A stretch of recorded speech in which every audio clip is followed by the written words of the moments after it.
Big breaking news. Congress లీడర్స్ని, ముఖ్యంగా మనకి స్వాతంత్రాన్ని తీసుకొచ్చిన లీడర్స్ని ఒక డాన్సర్ తను ఇష్టాసారంతో ఒక ఒక చెడు పదజాలంతో వాళ్ళని ఒక పోస్ట్ పెట్టి కించపరచడం అయితే జరిగింది. గాంధీ గారిని అలాగే నెహ్రూ గారిని బాస్టర్డ్స్ అంటూ కూడా ఒక పోస్ట్ పెట్టింది. డి డాన్సర్ షష్ఠి వర్మ. ఆమె ప్రస్తుతం తెలుగు ఫిల్మ్ ఇండస్ట్రీలో కొరియోగ్రాఫర్గా ఉన్నారు.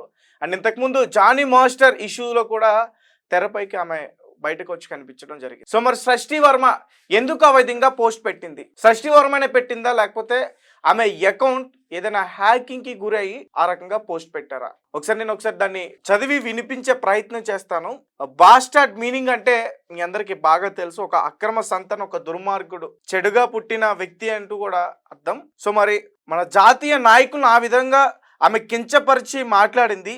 మరి ఆమె పైన యాక్షన్ తీసుకుంటారా, తీసుకోరా? ఇప్పటికే దాదాపు 10 రోజుల నుంచి కూడా కరీం అనే వ్యక్తి ఫైట్ చేస్తున్నాడు, ఆమెను అరెస్ట్ చేయాలి, ఆమె మాట్లాడిన మాటలు చాలా తప్పు అని.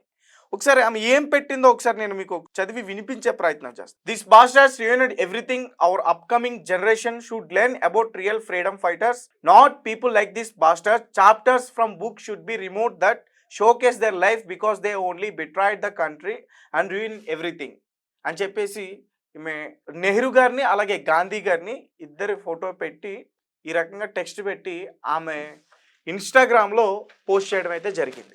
దానికి కొన్ని కామెంట్స్ వస్తే ఒక వ్యక్తి కామెంట్ పెట్టాడు, ఇట్లా మాట్లాడితే మీకు మీ మీద కేసు పెట్టి అరెస్ట్ చేసే అవకాశం ఉంటుంది అని చెప్పేసి. Here comes one more who is supporting the black marks of India, carry on bro, nothing is gonna happen అని చెప్పేసి వాళ్ళకి రిప్లైస్ కూడా ఇస్తుంది. అండ్ ఆమె ఈ పోస్ట్ డిలీట్ చేయడం కూడా జరిగింది. మరి ఒక డాన్సర్ ఒక జాతీయ నాయకుల గురించి ఇలా మాట్లాడడం ఎంతవరకు కరెక్ట్? ఆమెకి ఇప్పటివరకు మరి పోలీసులు ఆమెని అదుపులోకి తీసుకున్నారా లేదా? ఈ పూర్తి విషయాలన్నీ కూడా మనం క్లియర్గా తెలుసుకునే ప్రయత్నం చేద్దాం. అండ్ ఈ విషయాన్ని గురించి మనతో పాటు డిస్కస్ చేయడానికి శేఖర్ పాషా గారు ఉన్నారు, ఒకసారి ఆయనతో మాట్లాడతాం. సార్ నమస్తే అండి. నమస్తే. షష్ఠి వర్మ మరి బాస్టర్డ్స్ అంటూ గాంధీ గారిని నెహ్రూ గారిని ఈ రకంగా ఆమె పదజాలం యూజ్ చేసి ఒక పోస్ట్ పెట్టడం అయితే జరిగింది. సో మరి ఆమెను ఏ సెక్షన్ల కింద అరెస్ట్ చేయొచ్చు ఏంటి? ఇప్పుడు ఎఫ్ఐఆర్ పెట్టింది 356, 353 బిఎన్ఎస్ సెక్షన్ల కింద. దీంతో పాటు ఐటీ యాక్ట్ పెట్టారు. కాకపోతే ఇది ఓన్లీ డిఫమేషన్కి సంబంధించిన యాక్ట్స్. నిజానికి ఆ పోస్ట్ మనం జాగ్రత్తగా గమనిస్తే ఇంకొక 2 కోణాలు దాంట్లో ఉన్నాయి. ఒకటి ఏంటంటే ఇన్సల్ట్ టు నేషనల్ రెస్పెక్ట్, అంటే జాతీయ జెండా కావచ్చు, జాతి పిత కావచ్చు, జాతీయ గీతం కావచ్చు, వీటికి సంబంధించిన ఏదైనా సరే ఇన్సల్ట్ చేస్తే దానికి సంబంధించిన సెక్షన్ ఒకటి ఉంటుంది. సో అదే ఎవోక్ అవ్వాలి. దాంతోపాటు ఇక్కడ హిందూ అని ఒక కార్డు తీసుకొచ్చింది ఆవిడ. అంటే హిందువులకి వీళ్ళు అన్యాయం చేసేసారు, మన బతుకులన్నీ రూయిన్ చేసేసారు అని చెప్పి ఒక మతాన్ని తీసుకొస్తుంది. కింద ట్యాగ్స్ కూడా అవే పెట్టింది కదా, సనాతన ధర్మ అంటూ. చెప్పేవి శ్రీరంగ నీతులు, దూరేవి గుడిసెలు అన్నట్టుగా ఒక సామెత ఉంది. ఎందుకు చెప్తున్నానంటే నిజంగా నీకు అంత సనాతన ధర్మం, అంత హిందూ ఇది ఉండుంటే మరి నువ్వు పోయింది ఎవరితోటి? 4 ఏళ్ళు ఎవరితో వెళ్ళలేవు నువ్వు? ఎవరిని ప్రేమించాను అని చెప్పి రికార్డులు బయటకు వచ్చినాయి కదా. నేను జానీ మాస్టర్ని ప్రేమించాను, పెళ్లి చేసుకుందాం అనుకున్నాను అని చెప్పి వీళ్ళమ్మెళ్ళి అక్కడ మౌలానా సాబ్కి ఆయన వద్దనుకున్నా కూడా వీళ్ళు వెళ్ళి ముస్లిం మతంలో 2-3 చేసుకోవచ్చు కదా, మేము మారుతాం, మా అమ్మాయిని ఏదో ఇచ్చి పెళ్లి చేయండి అంటే ఆయన వద్దంటున్నాడు ఒక పక్క. ఈవిడ సనాతన ధర్మం గురించి మాట్లాడుతుంది మనకి. అవును, ఎగ్జాక్ట్ గా. ఆవిడ 4 ఏళ్ళు 5 ఏళ్ళు ఆవిడ ఉన్న సంగతి అందరికీ తెలుసు. ఏదో గొడవ అయితే దానికి 22 ఏళ్ల వయసులో ఆవిడ వెళ్ళి పోక్సో కేసు పెడుతుంది. పోక్సో కేసు లేకపోతే రేప్ కేసు ఇంక ఏం కావాలంటే అన్ని పెట్టింది ఆవిడ. అంటే గాంధీ గారు మనకి తీసుకొచ్చిన ఫ్రీడమ్ని ఎలా మిస్యూజ్ చేయాలో ఈవిడ చూసే నేర్చుకోవాలి. నిజం చెప్పాలంటే అంత ఫ్రీడమ్ ఆవిడ వచ్చి ఇలా చేసుకుంది, ఇలా మాట్లాడగలుగుతుంది అంటే నిజంగా మహానుభావుడు ఇచ్చిన ఫ్రీడమే, తీసుకొచ్చిన ఫ్రీడమే. ఆయన్నే నువ్వు పట్టుకొని అడగడానికి నీ బతుకెంత, నీ స్థాయి ఎంత, నీ అవకాశం ఏంటి? ఢీ జోడి చూసావా ఎలా, ఎంత? వీలైతే కొన్ని క్లిప్పులు ప్లే చేయండి. అంటే మన వినాయక చవితి అయిపోయిన తర్వాత లేకపోతే దసరా వేషాలు అయిపోయిన తర్వాత లాస్ట్ అంతా అయిపోయిన తర్వాత ట్రాక్టర్లు తీసుకొచ్చి ఇచ్చేస్తారు చూడండి. అటువంటి చోట ఇటువంటి స్టెప్లు వేసుకుంటూ తిరుగుతుంటారు. స్టెప్స్ కూడా ఎంత జుగుప్సాకరంగా ఉంటాయంటే అవి మరి అదేం కొరియోగ్రఫీయో ఏమో అర్థం కాదు, ఎవరు చేశారో. బట్ ఆవిడ, నేను మొత్తం ఆవిడ ఏమేమి చేసిందని చూడలేదు కానీ కొన్ని డీజోడి షోలో ఇది కూడా ఈవిడ వేసిన స్టెప్స్ కానీ అవన్నీ కూడా నేను కూడా చూడడం జరిగింది. ఖచ్చితంగా మేము ప్లే చేసే ప్రయత్నం చేస్తాం. ఇంకా ఈవిడ లేకపోతే ఇంకెవరో ఒక క్యాబరే డాన్సర్ కావచ్చు, లేకపోతే ఇంకెవరన్నా, వీళ్ళు గాంధీ మహాత్ముని అనేంత స్టేజ్లో ఉన్నారా వీళ్ళు? నువ్వు ఏమి ఆమె అనడం కూడా అసలు పాఠ్య పుస్తకాల్లో వీళ్ళ గురించి ఉండకూడదని చెప్తున్నా.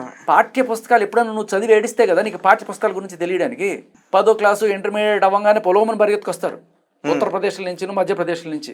ఏం అక్కడ మీకు చదువులు చెప్పరా, లేకపోతే మీకు ఉపాధి లేదా? హిందుత్వం హిందుత్వం అంటున్నావు కదా, మరి యోగి ఆదిత్యనాథ్ ఉన్నారు కదా ఉత్తరప్రదేశ్లో, నీకు జాబ్ దొరకట్లేదా? ఎందుకు ఆల్ ద వే ఎత్తుకొని హైదరాబాద్ వచ్చావు? బతకడానికి నువ్వు ఎంచుకున్న మార్గం అలాంటి డ్యాన్సులు చేయడం. నువ్వు గాంధీ మహాత్ముడిని అనే స్థాయిలో ఉన్నావా? పాఠ్య పుస్తకాల్లో తీయాలంటే నువ్వు ఏ రోజు పాఠ్య పుస్తకాలు చదువుకున్నావు? ఏ పాఠ్య పుస్తకంలో ఏ పాఠంలో నీకు గాంధీ మహాత్ముడి గురించి చెడ్డగా అనిపించింది? ఏది నువ్వు నిజం అనుకుంటున్నావు? నువ్వు పనిచేసింది ఏంటి? అసలు గాంధీ గారి చరిత్ర నీకు తెలుసా తెలీదా? నువ్వేమన్నా హిస్టరీ రీసెర్చరా? పిహెచ్డీ చేసావా హిస్టరీలో? పోనీ హిస్టరీ లెక్చరర్వా? కనీసం డిగ్రీ చేసావా? పొలిటికల్ సైన్స్ హిస్టరీ ఏమైనా చేసావా? 10th క్లాస్ అయిపోయింది, ఇంటర్ అయిపోయింది, వచ్చేసావు. ఇక్కడికి వచ్చేసి కుప్పిగింతలు వేసుకుంటూ డబ్బులు సంపాదించుకోవడం కోసం ఆ మార్గం ఎంచుకొని నువ్వు ఏదో పెద్ద జనాలను ఉద్ధరించేదానిలాగా పాఠ్య పుస్తకాల్లో తీయడానికి నీకే హక్కు ఉంది. నువ్వు అసలు కనీసం నువ్వు చదువుకునేదానివి అయితే ఎర్ర ఇలాంటివి పెట్టద్దానని చెప్పేదే. సరే, ఇది కూడా నీ ఒపీనియన్ అనుకుందాం. పోనీ ఏముందిలే, ఇంటర్మీడియట్ చదవకపోతే పుస్తకాలు చదువుకోకూడదా? పాపం ఈవిడ రోబోలాగా ఇంటర్ అయిపోయిన తర్వాత అన్ని పుస్తకాలు ఇట్లా స్కాన్ చేసి పడేసిందేమో, అన్ని చదివేసిందేమో. అయితే మాత్రం చదివినంత మాత్రాన కూడా గాంధీ గారు తల్లిని తిట్టావు. బాస్టర్డ్ అనేది అతన్ని తిట్టినట్టు కాదు, అతని తల్లిని తిట్టినట్టు. మీరు అన్నారే అక్రమ సంతానం వాళ్ళని అంటారు. అంటే గాంధీ గారి తల్లి గాంధీ గారితో పాటు నెహ్రూ గారిని కూడా జోడించి కొట్టాలి అంటాడు. ఇప్పుడు ఈవిడికి ఒకవేళ గనక విమర్శించాలంటే కొంతవరకు సహించచ్చు, సహనం వహించచ్చు. మనం ఎంతవరకు అంటే సరే పాఠ్య పుస్తకాల్లో మార్చాలి, సరే దానికి పెద్ద కేసులు పెట్టక్కర్లేగా మనం విమర్శిస్తాం.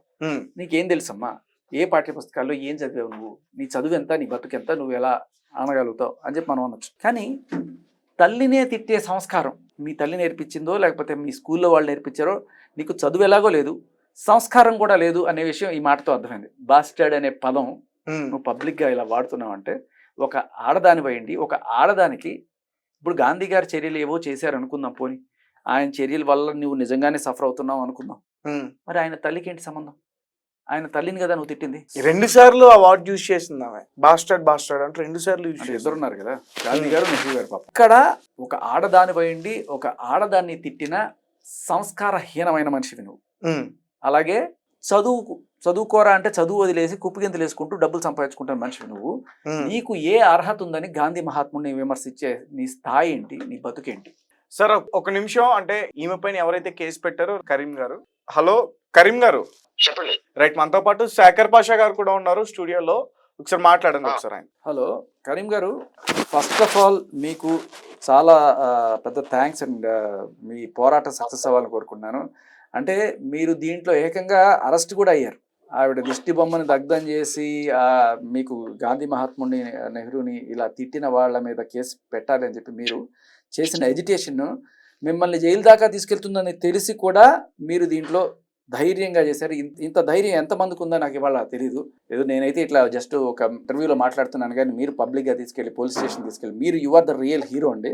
అండ్ నాకు సర్ప్రైజ్ ఏంటంటే మీరు కాంగ్రెస్ పార్టీలో యువజన స్టూడెంట్స్ నాయకుడిగా ఉన్నారు కదా. Congress party NSC student organisation గా పనిచేస్తా ఉన్నాను గుంటూరు. నిజంగా బ్రదర్, అంటే మీరు ఒక స్టూడెంట్ ఆర్గనైజేషన్లో పనిచేస్తూ మీరు ఇంత ఇనిషియేటివ్ తీసుకుని ఇంత పోరాడుతున్నారు. నాకు ఆశ్చర్యం ఏంటంటే మా తెలంగాణలో కాంగ్రెస్ ప్రభుత్వం ఉంది, కాంగ్రెస్ నాయకులు ఉన్నారు, కాంగ్రెస్ పార్టీ అధికారంలో ఉంది, అయినా కూడా ఒక్క నాయకుడు ఇప్పటిదాకా స్పందించలేదే. అవును, ఇది నాకు ఆశ్చర్యంగా ఉంది.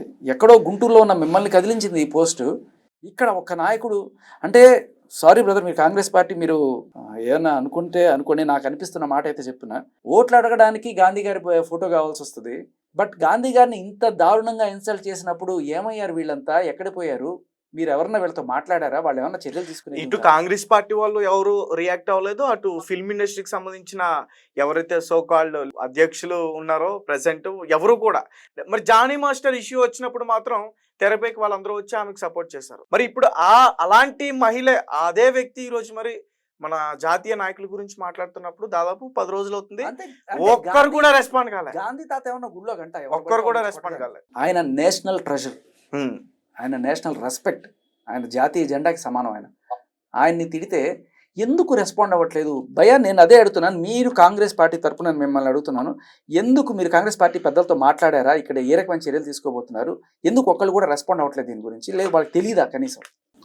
రెస్పాండ్ అయ్యేటటువంటి పరిస్థితి కాదన్నా. ఫస్ట్ ఆఫ్ ఆల్ ఏంటంటే తను పోస్ట్ పెట్టిన రెండో రోజే నేను దాన్ని చూడడం జరిగింది. దాని తర్వాత మేము సోమవారం రోజున వెళ్ళి కంప్లైంట్ పెట్టడం జరిగింది. అది అందరూ చూశారు. దాని తర్వాత మంగళవారం ఏదైతే ఉందో షష్ఠి వర్మ కొరియోగ్రాఫరు మరి పోస్ట్ ఎందుకు డిలీట్ చేసిందో, భయపడి డిలీట్ చేసిందా, లేకపోతే నా మీద ఎఫ్ఐఆర్ చేస్తారు, నన్ను కఠినంగా శిక్షిస్తారు అనేటటువంటి భయంతో డిలీట్ చేసినట్టుంది. ఆ భయం లేదా అమ్మాయికి? ఎందుకంటే కామెంట్స్ లో మీరు ఇందాక తేజ చెప్తున్నారు ఒక కామెంట్, నన్ను ఎవడు ఏం చేస్తాడులే, చేసుకోండి, ఏం చేసుకుంటారు చేసుకోండి, అంత రెక్లెస్ గా మాట్లాడితే. చూశాను అన్న, నేను కూడా దాంట్లో చూశాను. తను చేసినటువంటి ప్రతి కామెంట్ కూడా చదివాము మేము.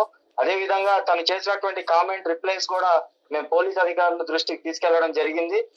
దాన్ని మొత్తం సేకరించే వాళ్ళు షష్ఠి వర్మ కొరియోగ్రాఫర్ పైన ఎఫ్ఐఆర్ నమోదు చేయడం జరిగింది. అదే విధంగా కాంగ్రెస్ పార్టీ దీంట్లో ఇన్వాల్వ్మెంట్ లేదు అనేటటువంటి మాట ఏదైతే ఉందో అది పూర్తిగా అవాస్తవం. పూర్తి స్థాయిలో కాంగ్రెస్ పార్టీ దీంట్లో లీడ్ తీసుకోబోతా ఉంది. ఏదున్నప్పటికీ కూడా గుంటూరు నుంచే మొదలవుతా ఉంది. గుంటూరు తర్వాత ఇక దేశవ్యాప్తంగా కూడా షష్ఠి వర్మ కొరియోగ్రాఫర్ పైన అనేకమైనటువంటి చర్యలు తీసుకోవడానికి కూడా అందరు కూడా సిద్ధంగా ఉన్నారు. భయ్యా నేను కొంచెం ఒకటి ఘాటుగా అంటున్నాను ఏమనుకోకు, ఇదే మాట రేవంత్ రెడ్డి గారిను, ఒక సోనియా గాంధీనో, ఒక రాహుల్ గాంధీనో అంటే ఈ పార్టీకి రియాక్షన్ ఎలా ఉండేది? అంటే గాంధీ గారు ఆయన ఎప్పుడో వెళ్ళిపోయాడు, ఆయన ఎవరు పట్టించుకోరు కాబట్టి ఆయన అంటే ఆయన వారసులో లేకపోతే ఆయన మనమల్లో లేకపోతే ఆయన వల్ల ఇప్పుడు అధికారం వచ్చేది లేదు, ఎవరికి లేదు కాబట్టి ఆయన గుడిలో గంటలాగా ఎవరైనా సరే అనుకోవచ్చు అనే స్టేజ్ లో ఉన్నారా జనం?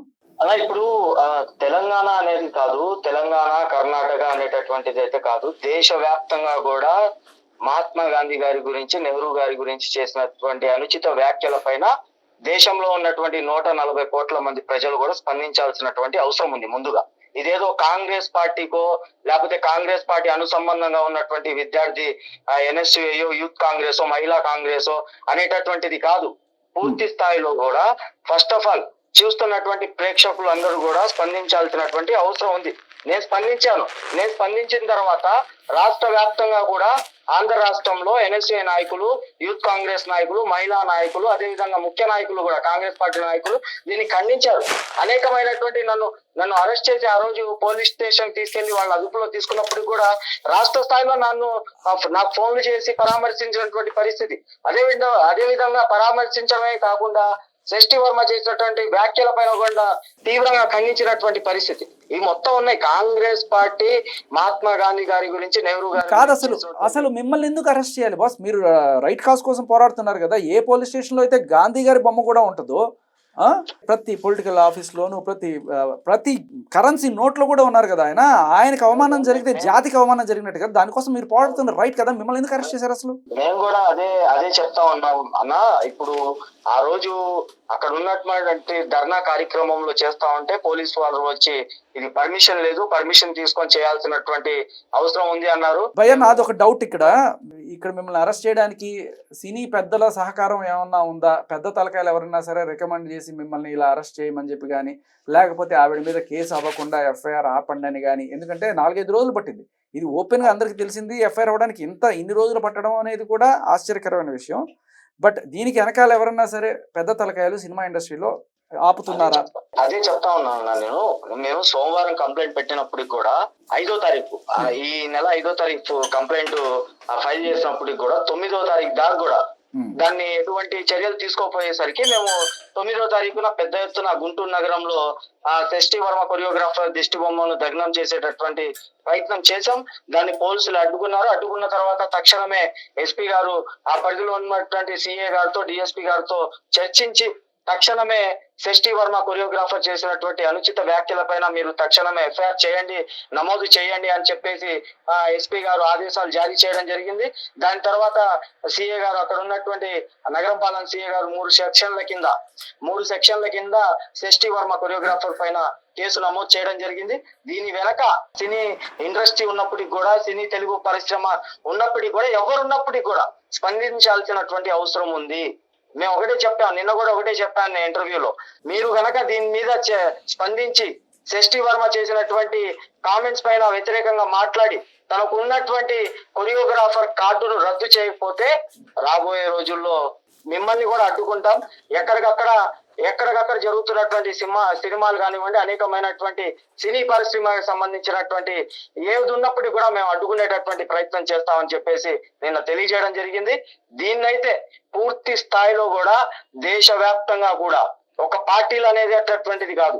అన్ని పార్టీలకు అతీతంగా నెహ్రూ గారి జయంతులు, వర్ధంతులు, మహాత్మా గాంధీ గారి జయంతులు, వర్ధంతులు ఇప్పుడు కూడా అనేకమైనటువంటి పార్టీలకు అతీతంగా కూడా మనం వాళ్ళని గౌరవించుకుంటూ వాళ్ళ యొక్క స్ఫూర్తితో మనం చేసేటటువంటి పరిస్థితులు ఎన్నో ఉన్నాయి. ఇప్పుడు కూడా అదొక చరిత్ర. ఆ చరిత్రను ఎవరు కూడా తుడిపేసేటటువంటి ప్రయత్నం చేసేటప్పుడు కూడా వాళ్ళే తుడిచిపోయేటటువంటి పరిస్థితులు కనపడతాయి. కానీ చరిత్ర కలిగినటువంటి మహాయోధుల పైన ఇటువంటి అసభ్యకరమైనటువంటి మాటలు మాట్లాడితే కనుక చూస్తా ఊరుకో. అదే విధంగా తను ఎందుకంటే కాంగ్రెస్ పార్టీ కూడా స్పందించేటటువంటి ప్రయత్నంలోనే ఉంది. అందరం కూడా మాట్లాడుకుంటా ఉన్నాం. మీరు చూస్తా ఉన్నారు, ఎక్కడికెక్కడ కూడా కంప్లైంట్లు పెట్టినప్పుడు కూడా ఆ కంప్లైంట్లను కూడా ఏముందిలే, మేము పెట్టిన కంప్లైంట్లే 4-5 రోజుల దాకా కూడా దాన్ని దృష్టిలో తీసుకున్నటువంటి పరిస్థితి. అలా అనేకమైనటువంటి చోటులు జరుగుండొచ్చు. గాంధీ గారు జాతి నాయకుడు, సరే నెహ్రూ గారు ప్రధానమంత్రిగా చేశారు, గాంధీ గారికి ప్రధానమంత్రి కావాలంటే ఆయన అయి ఉండొచ్చు, కానీ తీసుకోవాలి. కానీ గాంధీ గారి వారసత్వంగా తీసుకున్న పార్టీ కావచ్చు, లేకపోతే ఆయన సిద్ధాంతాలను ఆదర్శంగా తీసుకున్న పార్టీగా ఆవిర్భవించిన కాంగ్రెస్ పార్టీ. మరి ఇప్పుడు ఆయన సిద్ధాంతాలతో నడుస్తున్న పార్టీ కదా, అంటే గాంధీ గారు అన్యాయం చేశారు అంటే ఆయన సిద్ధాంతాలను మోసుకుంటూ తీసుకెళ్తున్న కాంగ్రెస్ పార్టీ మరి జనాలకు అదే అన్యాయం చేస్తున్నట్ట. ఇప్పుడు ఆవిడ అన్నమాట పాఠ్య పుస్తకాల్లో తీసేయాలి, గాంధీ గారు అన్యాయం చేస్తున్నారంటే ఇప్పుడు మన రాష్ట్రంలో కాంగ్రెస్ ప్రభుత్వం ఉంది, ఈ కాంగ్రెస్ ప్రభుత్వాన్ని కూడా ఆవిడ దూషించినట్టే కదా, ఎందుకంటే ఆయన సిద్ధాంతాల మీద కదా నడుస్తున్నది ఈ పార్టీ. అదే చెప్తా ఉన్నాను నేను 2014 వరకు కూడా కాంగ్రెస్ పార్టీ దేశవ్యాప్తంగా అధికారంలో ఉన్నటువంటి పరిస్థితి, అది అందరికీ తెలిసినటువంటి మాటే. దాని తర్వాత అనేకమైనటువంటి పార్టీలు అధికారంలోకి వచ్చిన తర్వాత కులాల మీద, మతాల మీద, ప్రాంతాల మీద, చరిత్ర కలిగినటువంటి మహాయోధుల పైన అసభ్యకరంగా మాట్లాడుతున్నటువంటి పరిస్థితులు, ఇటువంటి సంఘటనలు కాంగ్రెస్ పార్టీ అధికారంలో ఉన్నప్పుడు జరగలేదే. ఎక్కడ కూడా స్వతంత్ర సమర యోధుల గురించి తక్కువ చేసి మాట్లాడలేదే. కేవలం ఏంటంటే వాళ్ళ యొక్క ఫేమ్ అవ్వాలి, నేను పెద్ద సెలబ్రిటీని అనేటటువంటి ఉద్దేశంతో ఇటువంటి అసభ్యకరమైనటువంటి మాటలు మాట్లాడింది. మేము కూడా తీవ్రంగా. మరి మీరు అడిగిన దానికి నేను ఒకటి చెప్తాను. ఇప్పుడు అదే కాంగ్రెస్ పార్టీ అధికారంలో ఉన్న తెలంగాణ రాష్ట్రంలో హైదరాబాద్లో, తెలంగాణ రాజధాని హైదరాబాద్లో ఉంటున్న ఈ సృష్టి వర్మ ఇలా కామెంట్ చేస్తే కనీసం ఒకళ్ళు ఇక్కడ కేసు ఎఫ్ఐఆర్ పెట్టలేదు, ఎక్కడో గుంటూరులో ఉన్న మీరు పెట్టాల్సి వచ్చింది తప్ప. మరి కాదు, అదే అంటున్నా. ఇప్పుడు మీరు అంటున్నట్టుగా కాంగ్రెస్ పార్టీ ఉన్న చోటే ఆయనకి గౌరవానికి భంగం కలిగితే అడిగే నాదుడే లేకపోతే, మీరు అన్నట్టుగా ఇంకా రేపు ఇంకొకటి అంటాడు 100 మంది అడుగుతాడు. అదేదో సాగుతుంది, మొగుడు తిడితే ఊళ్ళో వాళ్ళందరూ కూడా తిడతారట. సృష్టి వర్మ చేసినటువంటి ట్రెక్స్ యాప్ లో తన పోస్ట్ డిలీట్ చేయడం వల్ల కొంతమందికి ఆధారాలు సేకరణ కాకపోవడం వల్ల కొంతమంది ఇప్పుడు దాకా లేట్ అయ్యుండొచ్చు. కానీ ఎక్కడ కూడా కాంగ్రెస్ పార్టీ తెలంగాణలో ఉన్నటువంటి ఎన్ఎస్ఏ నాయకులు కూడా నేను మాట్లాడడం జరిగింది, అందరితో కూడా మాట్లాడడం జరిగింది. వాళ్ళు కూడా నా దగ్గర ఉన్నటువంటి ప్రూఫ్స్ అవి మొత్తం కూడా పంపించడం జరిగింది. వాళ్ళు కూడా అధికారంలో ఉన్నాం, దీని మీద స్పందించలేకని కాదు, దీని మీద ఖచ్చితంగా స్పందించేటటువంటి పరిస్థితులు చాలా ఉన్నాయి. ఒక్క తెలంగాణ అనేది అనేక. సరే, ఇన్నాళ్ళంటే యుద్ధం జరుగుతుంది కాబట్టి ఆ హడావిడిలో ఉన్నారు భయ్య. బట్ ఇప్పటికైనా ఎవరు ఏ నాయకుడు స్పందించట్లేదు అనేది నాకు చాలా విచిత్రంగా ఉంది. Let's hope. లేదన్నా, స్పందించేది అనేటటువంటి పరిస్థితి అయితే అసలు లేదు. నేను మాట్లాడడం జరిగింది, వాళ్ళ దృష్టికి కూడా అన్ని ఆధారాలు పంపించడం. తెలంగాణ అనే కాదు, దేశవ్యాప్తంగా కూడా మా ఎన్ఎస్ఏ నేషనల్ హెడ్ ఆఫీస్ కూడా ఆధారాలు పంపించడం జరిగింది. దేశవ్యాప్తంగా కూడా చేసినటువంటి సృష్టి వర్మ అనుచిత వ్యాఖ్యల పైన కఠినమైనటువంటి చర్యలు ముందు ఉంటాయని ఈ సందర్భంగా తెలియజేస్తా ఉన్నారు. దీని మీద అయితే కాంగ్రెస్ పార్టీ ఎటువంటి సంబంధం లేకుండా కేవలం గుంటూరులోనే ఈ విధంగా జరిగింది అనేటటువంటి మాట ఏదైతే ఉందో ఆ మాట పూర్తి స్థాయిలో అవాస్తవం. మీరు ముందే మళ్ళీ మనం ఈ విధంగానే మాట్లాడుకుందాం. మరి కొన్ని రోజుల్లోనే సృష్టి వర్మ పైన అనేకమైనటువంటి చోట్ల అనేకమైనటువంటి కేసులు కూడా నమోదవుతాయని ఈ సందర్భంగా మీకు తెలియజేస్తా ఉన్నా. రైట్ కరీం గారు, థ్యాంక్ యూ. సో అంటే ఇప్పటి వరకు ఇండస్ట్రీకి సంబంధించిన ఏ ఒక్కరు కూడా ఖండించలేదు. ఇప్పుడు ఏమైతే పోస్ట్ పెట్టిందో దాన్ని మనం చూడాల్సింది ఒకటి పొలిటికల్ పార్టీస్, ఈమె ఇండస్ట్రీకి చెందిన పర్సన్ కాబట్టి ముఖ్యంగా కాంగ్రెస్ పార్టీ, ఎందుకంటే ఆయన వారసత్వంతో లేకపోతే ఆయన ఆదర్శాలతోటి పెట్టబడిన పార్టీ. ఆయన్నే నిందిస్తే ఒక్కళ్ళు మాట్లాడలేదు అనేది ఫస్ట్ కాంగ్రెస్ పార్టీ మీద వస్తుంది, ఎవరికైనా సరే డౌట్. తర్వాత రెండోది ఇండస్ట్రీలో ఎస్పెషల్లీ మిగతా వాళ్ళందరూ కూడా నేనెందుకు స్పందించాలి అనుకున్నా కూడా ఆవిడని ఎవరైతే ప్రోత్సహిస్తూ సుకుమార్ గారు స్కూల్ కావచ్చు, అల్లు అర్జున్ గారు కావచ్చు, వీళ్ళ టీంలోనే కదా పుష్ప కోసం ఆవిడ పనిచేసింది. వాళ్ళ సైడ్ నుంచి ఒక్క పోస్ట్, ఒక్క క్లారిఫికేషన్, మేము దీన్ని ఖండిస్తున్నామని కానీ, ఇది మా నోటీస్కి వచ్చింది, మేము ఏదో చర్యలు తీసుకుంటున్నామని కానీ లేదు. రెండోది, స్పందించాల్సింది వీళ్ళు. అల్లు అర్జున్ స్పందన అండ్ అలాగే సుకుమార్ గారి స్పందన చాలా ఇంపార్టెంట్. ఎందుకంటే ఆవిడని నెత్తిన పెట్టుకొని చూసుకున్నారు ఇన్నాళ్ళు వీళ్ళే. ఇక మూడో వాళ్ళు స్పందించాల్సింది ఎవరంటే కొరియోగ్రాఫర్స్ అసోసియేషన్. వీళ్ళు అంటే ఇప్పుడు మన మన చుట్టుపక్కల ఇప్పుడు మీ ఆఫీస్లోనే పనిచేస్తున్నవాడు ఎవడన్నా సరే గాంధీని ఇంత నీచంగా తిట్టిన వాళ్ళని మీ ఆఫీస్లో అసలు వండిస్తారు. నేను పొరపాటున నేను పనిచేస్తున్న సంస్థలో ఇటువంటి కామెంట్ ఏదైనా పెడితే ఇమీడియట్గా ఊస్టింగ్ ఇచ్చి పంపించేస్తారు. అవును, ఎస్పెషల్లీ మీడియాలో ఉండేవాళ్ళు, ఇన్ఫ్లుయెన్సర్స్, ఇటువంటి వాళ్ళు ఇటువంటి కామెంట్ చేస్తే అది ఇంకా పెద్ద ఎత్తున చాలా దారుణంగా చూడాల్సిన పరిస్థితి. సో ఇటువంటి వాళ్ళని ఇంకా ఎంకరేజ్ చేసి ఇప్పటిదాకా నాకు నిన్న మాట్లాడాను, ఆయన దేవర సీను అంట, ఆయన ఈ కొరియోగ్రాఫర్స్ అసోసియేషన్ సెక్రటరీ ఆయన అంటారు, మాకు ఇప్పటిదాకా తెలియదండి, ఎవరు పెట్టారండి? అవునా అండి, సృష్టి వర్మ పెట్టిందండి, నేను కనుక్కుంటానండి. నటిస్తున్నారా లేకపోతే నిజంగానే? మళ్ళీ అక్కడి నుంచి కాల్ లిఫ్ట్ చేయరు, వాళ్ళ దగ్గర నుంచి ఎటువంటి రెస్పాన్స్ మాట్లాడదాం ఒకసారి. రైట్. సో అంటే సృష్టి వర్మకి జానీ మాస్టర్ కి ఒక ఇష్యూ జరుగుతున్నప్పుడు చాలా మంది బయటకు వచ్చి ఖండించారు. మేము కూడా జానీ మాస్టర్ ని ఖండించు, అట్లా చేయడం తప్పని. జైలుకి అందేంత వరకు కూడా మీడియా సృష్టి వర్మకి చాలా సపోర్ట్ చేసింది, ఒక ఆడబిడ్డ అని చెప్పేసి. సో తర్వాత మరి ఇప్పుడు ఆ తర్వాత ఆడియో రికార్డులు వచ్చినాయి, రికార్డ్స్ వచ్చా, కేసు చాలా క్లియర్ కట్ గా ప్రేమిస్తున్నా అంటే నువ్వు ఒక పక్క ప్రేమిస్తున్నావు, ఇంకో పక్క రేపు అంటావు, ఏంటమ్మా ఇది అని అడగాలి కదా. ఎవరు అడుగుతున్నాడు? ఈ మధ్యకాలంలో ఒక ఇంటర్వ్యూ చేశారు, భజన తప్ప ఏం లేదు అక్కడ, ఇదేంటి అడిగే దమ్ము లేదు. ఒకవేళ అడిగితే ఇది కోర్టులో ఉంది, నేను మాట్లాడు, కోర్టులో లేదు భయ్యా కేసు, ఇంకా కోర్టులో లేదు. చాలా మంది తెలియని విషయం అంటే ఛార్జ్ షీట్ కూడా కాలేదు. ఏ నార్సింగ్ కేసులో అయితే ఎఫ్ఐఆర్ అయిందో ఇప్పటిదాకా దాని ఛార్జ్ షీట్ కాలేదు. కోర్టులో వెళ్ళింది ఇదేంటి, జానీ మాస్టర్ వెళ్ళారు కోర్టుకి, నా మీద తప్పు కేసు, బెయిల్ ఇప్పించండి అని చెప్పి. అప్పుడు కోర్టు ఏం చెప్పింది, చాలా క్లియర్ కట్ గా ఇది వీళ్ళిద్దరికి సంబంధం ఉందనే విషయం అర్థమవుతుంది. ఆ ఇష్యూలో జానీ మాస్టర్ కి రావాల్సిన నేషనల్ అవార్డు కూడా వెనక్కి వెళ్ళిపోయింది. దాన్ని తీసుకోవడానికి ఆయన బయటకు వచ్చినప్పుడు కూడా పాపం ఆయన వెనక్కి వెళ్ళిపోయారు. అంటే నేను కావాలని ఏదో ఇప్పుడు ఈమె ఇట్లా పోస్ట్ పెట్టింది కదని చెప్పేసి ఆయనకి జరిగిన అన్యాయం గురించి చెప్పట్లేదు. ఇప్పుడు ఆయనకి ఏ విధంగా అయితే జరిగిందో ఈమెకు కూడా మరి ఈమె మాట్లాడింది తప్పు కాబట్టి బాస్టర్డ్ అని ఒక రాంగ్ వర్డ్ మాట్లాడింది కాబట్టి ఈమె కూడా ఇలాగే జరగాలి. ఎవరు తేల్చలే ఇప్పటిదాకా, కానీ ఈవిడ రెడ్ హ్యాండెడ్ గా దొరికిపోయింది. ఇప్పటి వరకు డిలీట్ చేసేస్తుంది ఆమె. డిలీట్ చేయడం వేరు, క్షమాపణ చెప్పిందా? క్షమాపణ చెప్పన్నట్టుగా అది నాది హ్యాక్ అయిపోయింది. ఇప్పుడు రీసెంట్ గా నా ఇన్స్టాగ్రామ్ హ్యాక్ అయింది, నాకు అర్థమైంది నా పాస్వర్డ్ పని చేయట్లేదు అవుతుంది. వెంటనే నేను ఏం చేశాను, నా మిగతా మీడియాస్లోను వాట్సాప్లోను అన్నింటిలో స్టేటస్లో పెట్టాను. నువ్వు గమనిస్తే ఒక 2-3 వారాల క్రితం, ఫస్ట్ టైం కదా నాకు, సెకండ్ టైం ఇలా జరిగింది. అయినప్పుడు నేను ఇమ్మీడియట్గా స్టేటస్ పెడతాను. ఎందుకంటే ఎవరికైతే యాక్సెస్ దొరుకుతుందో వాడు ఎవడన్నా సరే ఇట్లాంటి పోస్టులు పెట్టేస్తే అది నా మీదకి వస్తుంది. ఏ బిట్ కాయిన్స్నో లేకపోతే బెట్టింగ్ యాప్స్నో ఇట్లాంటివి ప్రమోట్ చేస్తున్నాను. ఈ బెట్టింగ్ యాప్స్ అగైనెస్ట్గా ఇది చేస్తున్నాం, ఎవడో ఒకటి హ్యాక్ చేసి నా పేరుతో ఏదైనా బెట్టింగ్ యాప్స్ పోస్ట్ చేశాడు అనుకో నా మీదకి వస్తుంది కదా. సో నేను ఏం చేశాను, ఇమ్మీడియట్గా అకౌంట్ బ్లాక్ చేసి వెంటనే పోస్ట్ పెట్టాను మిగతాను. నా పేరుతో ఏం వచ్చినా కూడా మీరు నమ్మకండి, ఈ ప్రస్తుతానికి నా ఇన్స్టాగ్రామ్ హ్యాక్ అయిందని చెప్పి నా వాట్సాప్ స్టేటస్ అన్ని పెట్టాను. ఈమె ఎక్కడన్నా పెట్టిందా? ఎక్కడ క్షమాపణ చెప్పిందా? చెప్పకపోవడమే కాకుండా మళ్ళీ కామెంట్స్ కూడా పెట్టి, కామెంట్స్ లో క్లియర్ కట్ గా నేను పెట్టాను, అయితే ఏం పిక్తారు పెడతా, ఏం చేస్తారు మీరు, అలాగే మాట్లాడుతున్నాడు. సో మరి దీని గురించి మరి ఇక్కడున్న హైదరాబాద్ లో ఉన్న కాంగ్రెస్ నాయకులు కానీ ముఖ్యంగా మహిళా నాయకురాలు కానీ ఎవరైనా స్పందిస్తారా లేదని మాత్రం మనం చూడాలి. అండ్ మరీ ముఖ్యంగా ఇండస్ట్రీ నుంచి ఎవరైనా రెస్పాండ్ అవుతారా లేదా అన్నది కూడా చూడాలి. నాకు తెలిసి స్పందించాలి. అవును, ఝాన్సీ గారు పాపం ఈవిడికి అన్యాయం జరిగిపోయిందని చాలా భుజాలు వేసుకుని ఆవిడ చాలా నెత్తిన పెట్టుకుని ఆవిడ మోసుకెళ్ళింది. ఈ ఆ పాష్ కమిటీలో కూడా ఆవిడ జడ్జిగా ఉండి వ్యవహరించి పాపం ఆడకూతురికి అన్యాయం జరిగిపోయిందని స్పందించి ముందుకు వచ్చి ఆవిడ కోసం ఒక తీర్పు రాగానే ఇమ్మీడియట్ గా ట్వీట్ కూడా పెట్టింది. ఆవిడ కూడా స్పందించాలి. ఇప్పుడు కొన్నాళ్ళ క్రితం జానీ మాస్టర్ గారికి నేషనల్ అవార్డు రద్దయినప్పుడు ఆయన టాలెంట్ కదా అవార్డు వచ్చింది, ఆయనకి ప్రస్తుతం ఉన్న పోక్సో కేసుకి దానికి దీనికి లింక్ ఏంటి అని చెప్పి ఈ సృష్టి వర్మని ఒకసారి అడిగారు. అడిగినప్పుడు టాలెంట్ మాత్రమే కాదు, క్యారెక్టర్ కూడా చాలా ఇంపార్టెంట్. మనిషి ఎలాంటి వాడని దాన్ని బట్టి కూడా చూస్తారు వాళ్ళు.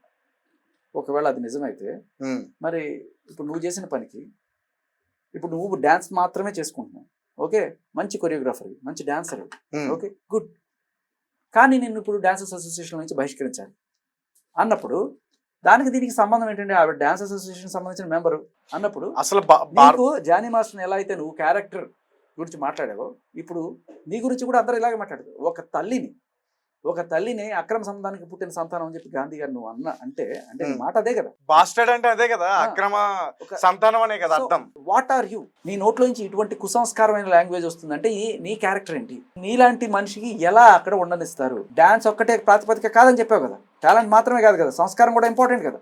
మరి నీ సంస్కారం లేనప్పుడు అదే సంస్థలో నువ్వు ఎలా కొనసాగుతావు? ఖచ్చితంగా డాన్సర్స్ అసోసియేషన్ వాళ్ళు దీనికి సమాధానం చెప్పి తీరాలి. అండ్ అలాగే ఆయన ప్రెసిడెంట్ కావచ్చు, లేకపోతే చైర్మన్ ఎవరైతే ఉంటారో వాళ్ళు దీనికి సమాధానం చెప్పాలి. చెప్తారైతే అని మాత్రం నేను అనుకోవట్లేదు. మీరు అన్నట్టే మరి వెనకాల పెద్ద వ్యక్తులు ఉంటే మాత్రం ఖచ్చితంగా వాళ్ళు రెస్పాండ్ కారు. ఇప్పుడు నేను ఒక మీడియా నుంచి అదే డౌట్ వస్తుంది. ఒక మీడియా నుంచి ఫోన్ చేశాను, నా పేరు తేజ అని చెప్పిన అతను మరి నన్ను పూర్తిగా మాట్లాడనివ్వకుండానే అతను కాల్ కట్ చేశాడు. అర్థమైపోయింది వాళ్ళకి. ఇంతకు ముందు మీరు కూడా మాట్లాడారని చెప్తున్నారు. ఇలాగే చాలా చోట్ల నుంచి కాల్స్ వెళ్తున్నాయి వాళ్ళకి సమాధానం చెప్పుకోవడానికి మొహం చెల్లట్లేదు. కొన్ని చోట్ల నటిస్తున్నట్టున్నారు, మాకు తెలియదండి అన్నట్టుగా. సో ఈ నటన వెనకాల కారణం ఎవరినన్నా మోస్తున్నారా? పెద్ద తలకాయలు ఎవరన్నా సరే ఫోన్ చేసి ఆ అమ్మాయికి సంబంధించి ఏమి మాట్లాడకూడదు, లేకపోతే ఆ అమ్మాయికి ఈగ కూడా వాలకూడదు అని చెప్పి ఎవరన్నా కాపుగా ఇలాంటి డౌట్లు ఎందుకు వస్తాయంటే సుకుమార్ గారు, అల్లు అర్జున్ గారు, అలాగే ఝాన్సీ గారు ఇటువంటి వాళ్ళు ఈవిడికి సపోర్ట్ చేసిన దీంట్లో కనబడుతుంది. మరి వీళ్ళే రికమెండ్ చేసి ఆవిడ మీద చర్యలు లేకుండా ఆపుతున్నారా? వీళ్ళు కూడా స్పందించాల్సిన అవసరం ఉంది. ఎందుకంటే ఇలా అనుకునే ఆస్కారం వాళ్ళు ఇవ్వకూడదు. క్లియర్ కట్గా ఇప్పుడు మీరు సినిమాలు తీసుకుండొచ్చు. ఏంటి, ఒక స్మగ్లర్ని హీరోగా చూపిస్తూ సినిమా మన పుష్ప 2 అది సినిమా వరకు, సినిమాగానే చూద్దాం, నేను దాన్ని తప్పు పట్టను. కానీ రియల్ లైఫ్ హీరో అంటే ఎవరు? గాంధీ గారు. ఒక స్మగ్లర్ని హీరోగా పెట్టాలనుకుంటున్నావు? రియల్ లైఫ్లో ఇప్పుడు ఈవిడేమంటుంది, గాంధీ గారు నెహ్రూ గారు పాఠ్య పుస్తకాలు తీసేసి రియల్ హీరోలను పెట్టాలి అంటుంది. అంటే ఈవిడ పుష్పలో పనిచేసింది కాబట్టి ఆ పుష్పలో ఉన్న క్యారెక్టర్ లాంటి వాళ్ళని రియల్ హీరోస్ అనుకుంటుందా? ఓ దావూద్ ఇబ్రహీంని లేకపోతే ఇటువంటి స్మగ్లర్ని తీసుకొచ్చి పాఠ్య పుస్తకాల్లో పెట్టమని ఆవిడ ఉద్దేశం అలాగే ఉంది. పిచ్చోడి చేతిలో రాయలాగా ఇన్స్టాగ్రామ్లో లేకపోతే ఈశ్వరుడు నోడు ఇచ్చాడు కదా అని చెప్పి ఏది పడితే అది. ఇప్పుడు నీ టాలెంట్కి మెచ్చి నీకు అంతమంది ఫాలోయర్లు వచ్చారు అంతే తప్ప నువ్వు పెద్ద గొప్ప వక్తవానో లేకపోతే నువ్వు పెద్ద సంఘ సేవకురాలు అను ఎవరు నీకు అంత ఫాలోయింగ్ రాలి. బట్ ఈ ఫాలోయింగ్ని నీ డ్యాన్స్ చూపించుకోవడానికి వాడకుండా నువ్వేం చేసావు, పొలిటికల్గా వాడుతున్నావు, మత కలహాలు క్రియేట్ చేయడానికి. అక్కడ హిందూ అనే పదం వాడింది ఆవిడ. హిందువులకి చాలా అన్యాయం చేసేస్తారట. నువ్వు హిందువే కదా, నేను హిందువే కదా, మనకి ఎప్పుడు అనిపించలేదు. మరి ఇప్పుడు ఆవిడ పక్క మనం ఓన్ చేసుకుని ఓహో అవును మన హిందువులకి అన్యాయం చేసేసారు అని చెప్పి మనం ఒక తెగలాగా సపరేట్ అవ్వాలి. సార్ అంటే ఇప్పుడు ఇలా మాట్లాడిన వాళ్ళకి ఏంటి అసలు? పాకిస్తాన్ వాడికి ఈవిడికి ఏంటి పెద్ద తేడా? పాకిస్తాన్ వాడు ఉగ్రదాడులు చేసినప్పుడు పెహల్గాంలో మతం అడిగి మరీ చంపాడు కదా, నువ్వు హిందువా అని చెప్పి అడిగి చంపి. దాని అర్థం ఏంటి? ఇక్కడ ఉన్న జనాల మధ్య మత కలహాలు రేకెత్తించడం వాళ్ళ. ఇక్కడ ఎవడు మత కలహాలు వేసి కొట్టుకోలేం ఫార్చునేట్లీ. బట్ నువ్వు చేసే స్టేట్మెంట్ ఏంటి? మత కలహాలు రేకెత్తించినట్టే ఉంది కదా. మరి ఇటువంటి అప్పుడు ఆ సెక్షన్ ఎందుకు పెట్టలేదు ఎఫ్ఐఆర్లో? అది కూడా పెట్టాలి. అంటే కంప్లైంట్ రాయడాన్ని బట్టి కూడా ఉంటుంది. సో కంప్లైంట్ రాసేటప్పుడు ఈవిడ చేసిన స్టేట్మెంట్ వల్ల మత కలహాలు చెలరేగి కమ్యూనిటీ. మీరేమైనా యాక్షన్ తీసుకుంటారా సార్? ఇప్పుడు మీరైనా కేసు పెట్టే అవకాశం ఉంటుందా? ఇప్పుడు పెట్టిన వ్యక్తి కరీం అనే వ్యక్తి, గుంటూరుకు చెందిన వ్యక్తి, కాంగ్రెస్కి సంబంధించిన లీడర్ అతను. సో ఇక్కడ ఎవరు రెస్పాండ్ కావట్లేదు, ఇండస్ట్రీకి సంబంధించిన ఎవరు కూడా రెస్పాండ్ కావట్లేదు, మనకు తెలిసిపోతుంది, మనం చూస్తున్నాం. సో నేనేమనుకుంటున్నానంటే ఈ పాకిస్తాన్ ఇండియాకి సంబంధించిన వార్ నడుస్తుంది కాబట్టి ఎవరు కూడా చూస్తుంటారని అనుకుంటున్నా. వాళ్ళ నోటీస్ చేయలేదు, వాళ్ళు హడావిడి తగ్గింది కాబట్టి ఇప్పుడు ఖచ్చితంగా I think it will get to the notice of Sukumar గారు, ఆఫ్ అల్లు అర్జున్ గారు, ఆఫ్ ఝాన్సీ గారు, అండ్ అలాగే of all the Congress leaders who are in the positions of Telangana. Not only Congress leaders sir, మొత్తం ఎవరున్నా సరే దీన్ని ఖచ్చితంగా తీవ్రంగా ఖండించాల్సింది. ఖచ్చితంగా ఖండించాలి. ఇక్కడ గాంధీ గారు అన్నదానికి ఖండించడం మాత్రమే చూస్తున్నావు తేజ. నేను ఇంకా చాలా విషయం చెప్తా. మన రాజకీయ నాయకులు కొన్ని చట్టాలు తీసుకొచ్చారు. అది అందులో ఒకటేంటంటే అట్రాసిటీ, ఎస్సీ ఎస్టీ అట్రాసిటీ. వాళ్ళని కనుక నువ్వు కులం పేరుతో దూషిస్తే, ఆ పలానా కులపోడా అని చెప్పి నువ్వు అంటే చాలు, నీ మీద కేసు పెట్టేయచ్చు. ఓపెన్ ఫ్యాక్ట్ ఇది. ఓకే, కేసు కూడా చాలా స్ట్రాంగ్గా ఉంటుంది, జైలు శిక్షలు అవన్నీ ఉంటాయి. ఇప్పుడు కులం పేరుతో తిడితేనే నీకు కోపం వస్తే, ఒక తల్లిని తిడితే ప్రపంచంలో ఎవ్వడికైనా సరే కులం అనేది తర్వాత ఎప్పుడో వస్తుంది. నేను పుట్టి 3 ఏళ్ళకో లేకపోతే 10 ఏళ్ళకో తెలుస్తుంది, ఓహో నా కులం ఇది, నా మతం ఇదే అని చెప్పి. ఊహ తెలిసేవాడికి ఎవరికి కూడా డైరెక్ట్గా నేను నా రక్తం చూడు నాకు ఈ కులం వస్తుంది అని చెప్పి ఎవడు అనుకోడు.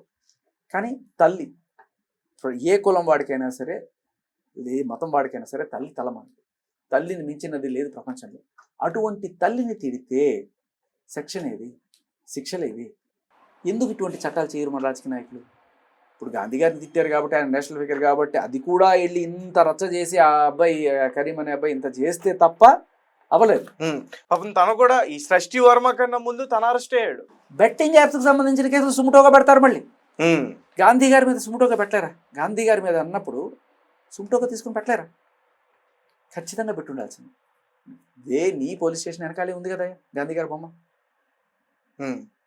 ఊరికే ఓట్లు అడుక్కోవడానికి, ఊరికి చూపించుకోవడానికి గాంధీ గారి బొమ్మ. ఏది రెస్పెక్ట్? తల్లికి రెస్పెక్ట్ ఇవ్వాలి, నేషనల్ ఫిగర్స్కి రెస్పెక్ట్ ఇవ్వాలి. బట్ మనకి ఇక్కడ ఓట్లు పడేది ఎక్కడ? బడుగు బలహీన వర్గాల దగ్గర ఓట్లు పడతాయి కాబట్టి మనం అక్కడ రిజర్వేషన్ చేస్తాం, వాళ్ళ కోసం చట్టాలు చేస్తాం. కానీ ఒక తల్లిని కాపాడుకోవడానికి చట్టం చేయలేవా? వాళ్ళ రేపట్లో ట్రెండ్గా మారేది అలేఖ్య పికిల్స్. ఆ అమ్మాయి తల్లిని తిట్టింది, నాన్ వేష్ కూడా ఆఖరికి. ఇమ్రాన్ ఖాన్ నిజంగా నేను చాలా అభిమానించేతను ఒకప్పుడు. అతని నోటి నుంచి అటువంటి మాట చాలా దారుణంగా అనిపించింది. ఇప్పుడు జాయినింగ్ ద పార్టీ సృష్టి వర్మ లావణ్య కలిసి నార్సింగ్ పిఎస్లో కేసు పెట్టడానికి వెళ్ళారు ఇద్దరు కలిసి నా మీద. ఎందుకంటే ఈవిడ కాల్ రికార్డ్స్ ఏవైతే ఉన్నాయో వీటిని ప్రశ్నించాను నేను మీడియాలో. ఏంటమ్మా జానీ మాస్టర్ నువ్వు ప్రేమించుకున్నావు అని చెప్పి కదా ఆడియో ఉంది ఇక్కడ, నీ వాయిసే కదా అని చెప్పి అంటే ఆవిడ వెళ్ళి ఇవన్నీ కూడా బయట చూపించకూడదు అని చెప్పి దీనికి లావణ్య తీసుకెళ్ళింది. ఆవిడ లావణ్య చేతిలో కుక్క పిల్లట, ఈవిడ పక్కన కూర్చో ఉంటుందట. ఇద్దరు కూర్చొని సార్తో మాట్లాడుతున్నారు, సార్ పెట్టండి సార్, కేసు పెట్టండి సార్ అని చెప్పి. సో అటువంటివి అంటే 6 నెలలు సావాసం చేస్తే వాళ్ళు వీలవుతారు అన్నట్టుగా లావణ్య లాంటి ఒక 45 రోజులు చెంచల్గూడ జైల్లో ఉండొచ్చి పచ్చి బూతులు మాట్లాడి అక్రమ సంబంధాలు ఇన్ని పూసుకొని ఉన్న ఆవిడతో ఈవిడ తిరగడం వల్ల మరి అది అంటుకుంటుంది. రైట్. సో శేఖర్ భాష గారు థ్యాంక్ యూ అండి. సో సృష్టి వర్మ ఈ రకంగా ఆమె పోస్ట్ పెట్టడం చాలా కరెక్ట్ కాదని నేనైతే మాత్రం తీవ్రంగా ఖండిస్తున్నా. అలాగే ఈ తింగర్ వేషాలు ఇలాంటివన్నీ కూడా సోషల్ మీడియా వేదికగా వేయకూడదు. సో ఖచ్చితంగా ఆమెకి కఠినంగా శిక్ష పడే అవకాశం అయితే ఉంటుంది. ఆల్రెడీ ఎఫ్ఐఆర్ నమోదైంది. సో త్వరలోనే సృష్టి వర్మని అరెస్ట్ చేస్తారనుకున్నాను. మేమేమంటున్నాం అంటే ఆమె ఇండస్ట్రీ పర్సన్ కాబట్టి ఆమె చేసిన తప్పును ఖచ్చితంగా ఇండస్ట్రీలో ఉన్న పెద్దలందరూ కూడా దీన్ని తీవ్రంగా ఖండించాల్సిన అవసరం అయితే ఉంది. ఎందుకంటే ఆమె మాట్లాడింది ఏ సినిమా యాక్టర్ గురించో లేకపోతే ఏ డ్యాన్స్ మాస్టర్ గురించో కాదు, మన జాతీయ నాయకుల గురించి మాట్లాడింది. ఎవరైతే స్వాతంత్రాన్ని తీసుకొచ్చి పోరాడి తీసుకొచ్చారో వాళ్ళ గురించి తప్పుగా మాట్లాడింది. ముఖ్యంగా బాస్టార్డ్ అనే ఒక తప్పుడు పదాన్ని వాడి వాళ్ళు తల్లిని అవమానించే విధంగా మాట్లాడింది. కాబట్టి నెహ్రూ గారిని గాంధీ గారిని ఇంపైన సీరియస్గా యాక్షన్ తీసుకోవాలని మరీ ముఖ్యంగా నేను రిక్వెస్ట్ చేసేది ఏంటంటే ఇక్కడ తెలంగాణలో ఉన్న కాంగ్రెస్ సంబంధించిన నాయకులు, బీఆర్ఎస్ నాయకులు ఎవరైనా సరే మరి తెలంగాణ ఫిల్మ్ ఇండస్ట్రీలో